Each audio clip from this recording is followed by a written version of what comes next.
Have you ever wondered about the origins of tattoos and body piercings? These forms of self-expression have deep historical roots, prevalent in various cultures across the globe. From the intricate tribal tattoos of the Polynesians to the golden nose rings of the Indian subcontinent, these practices have served as symbols of identity, status, and even protection. In ancient Egypt, tattoos were often associated with fertility and nobility, whereas in Rome, they were used to mark slaves and criminals. Similarly, body piercings have been part of human civilization for thousands of years. The oldest mummified body ever discovered, Otzi the Iceman, dating back to over 5,000 years, had ear piercings. But what about within the context of Islam? Interestingly, there isn't a specific prohibition against tattoos or body piercings in the Quran, the holy book of Islam, or the Hadith, the sayings and actions of the Prophet Muhammad, peace be upon him. This might surprise some, given the common perception that these practices are generally frowned upon within the Muslim community. Yet, it's crucial to understand that the absence of a direct reference doesn't necessarily equate to permissibility. Islamic jurisprudence, or fiqh, isn't solely based on literal interpretations but also considers the principles and objectives of the Sharia, the moral and legal code of Islam. In other words, while tattoos and body piercings have been part of human history and culture for millennia, their permissibility in Islam isn't black and white. It requires a nuanced exploration of Islamic principles, scholarly interpretations, and cultural contexts. So, as we delve deeper into this topic, we'll be looking at various aspects such as respect for the body, intention and meaning, avoidance of harm, cultural sensitivity, and modesty. Each of these elements plays a significant role in shaping the Islamic view on tattoos and body piercings. While tattoos and piercings have been part of various cultures, their permissibility in Islam requires a nuanced exploration. So, let's embark on this journey of understanding together. Islam places a significant emphasis on respecting and preserving the human body. The human body in Islamic teachings is viewed as a trust from Allah. It's a gift, a vessel through which we experience life, and it's our duty to honor and care for it. Now, when we talk about tattoos and body piercings, we enter a gray area in Islamic discourse. There's a scholarly debate centered around whether these permanent alterations to the body respect this sacred trust or not. Some scholars argue that these practices may contradict the principle of maintaining the body in its natural state, while others suggest that it's not explicitly prohibited, hence open to interpretation. The crux of the matter is the concept of respect for this divine trust. It's a conversation that encourages introspection and understanding of our motivations and actions. It challenges us to question. The question arises, do tattoos and body piercings respect or disrespect this trust? In Islam, the intention behind an action holds significant importance.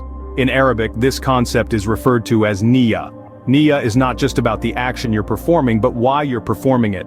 It's about the purpose and motivation that drives your actions. This principle applies to all aspects of life, including the decision to get a tattoo or a body piercing. Now let's apply this concept to our main topic.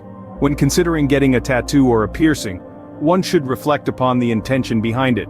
Is it merely for aesthetic reasons, or does it hold a deeper, more meaningful purpose? Let's take aesthetics first.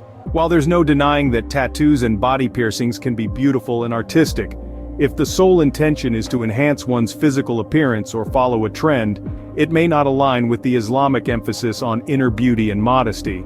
Islam encourages its followers to focus on the beauty of character and actions rather than outward appearance. On the other hand, if a tattoo or piercing holds a significant meaning, it might be viewed differently. For instance, it could be a reminder of a personal journey, a symbol of strength, or a tribute to a loved one. However, it's crucial to ensure that the symbol or message doesn't contradict Islamic values. For example, a tattoo depicting something haram or forbidden in Islam would clearly not be permissible regardless of the intention. Furthermore, it's essential to consider whether the intention behind the tattoo or piercing may lead to negative consequences. For instance, if it's done to fit in with a certain group or to rebel against societal norms, it may lead to harmful outcomes such as peer pressure or ostracization. In essence, the intention behind getting a tattoo or piercing can greatly influence its permissibility in Islam. It's a complex issue that requires self-reflection and consideration of one's motives, values, and the potential consequences of their actions. Thus, the intention and meaning behind getting a tattoo or piercing can influence its permissibility. Islam guides believers to avoid actions that may cause harm to themselves or others. This principle of harm avoidance is fundamental in Islamic teachings and applies to the discussion on tattoos and body piercings. In the past, the process of getting a tattoo or a body piercing was often associated with potential health risks. These risks include infections, allergic reactions, skin disorders, and other complications that could arise from improper handling and unsanitary conditions. This is where the principle of avoiding harm comes into play. If an action, such as getting a tattoo or a body piercing, could lead to potential harm, it might be best to refrain from it. However, as we consider this, we must also acknowledge the vast advancements that have occurred in safety standards over the years. Today, professional tattoo and piercing studios prioritize hygiene and safety. They use sterilized equipment, follow strict cleanliness guidelines, and employ trained professionals to minimize the risk of complications. Yet, even with these improved safety measures, there is still a degree of risk involved. No procedure is completely risk-free, and individuals can react differently. Some people might have allergic reactions to tattoo ink or piercing metals, while others might experience prolonged healing times or even scarring. Then there's the long-term aspect to consider. Tattoos are, for the most part, permanent. Removal procedures can be costly, painful, and may not completely erase the tattoo. Body piercings, while not permanent, can leave scars or cause deformities if not cared for properly. So in light of these considerations, what guidance do Islamic teachings provide? Well, they remind us to be cautious. They urge us to weigh the potential risks against the potential benefits before making a decision.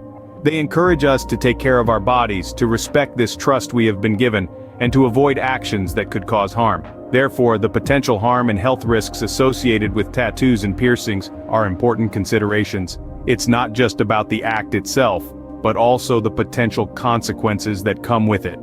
As with everything in life, it's about making informed, thoughtful decisions that align with our values and beliefs.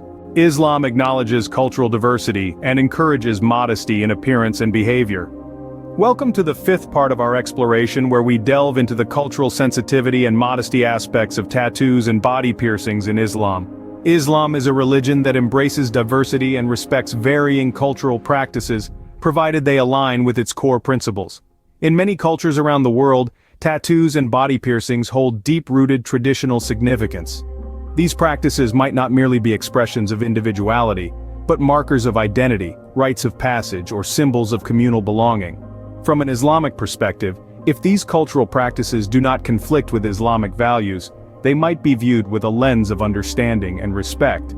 However, it's crucial to remember that while cultural practices are acknowledged, they are always viewed within the framework of Islamic teachings.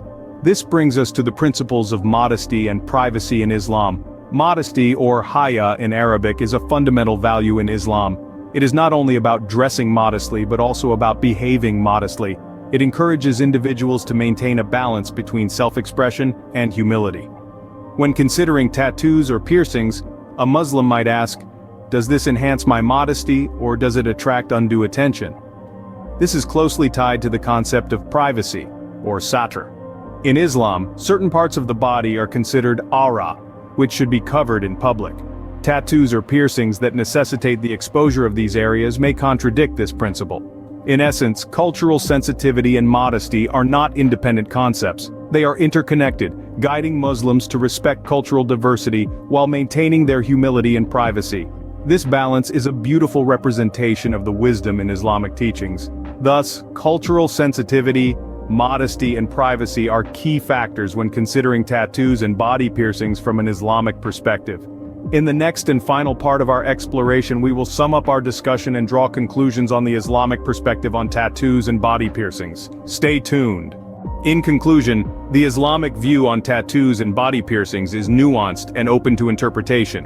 As we've discussed, these practices aren't explicitly prohibited in Islamic texts, but they do raise complex considerations. Respect for the body, intention and meaning, avoidance of harm, cultural sensitivity and modesty are all factors to weigh when contemplating tattoos or piercings. Remember, the beauty of Islam lies in its depth and breadth, offering a framework to navigate the diverse aspects of life. It's essential to seek knowledge, engage in thoughtful reflection, and consult with scholars when making personal decisions about these forms of self-expression. As we journey through these explorations together, let's strive to uphold the principles of compassion and understanding that are at the heart of Islam. Our approach should always reflect these core values. Remember, Islam is a religion of compassion and understanding, and our approach to such matters should reflect these core principles. Until next time, may peace and blessings be upon you all.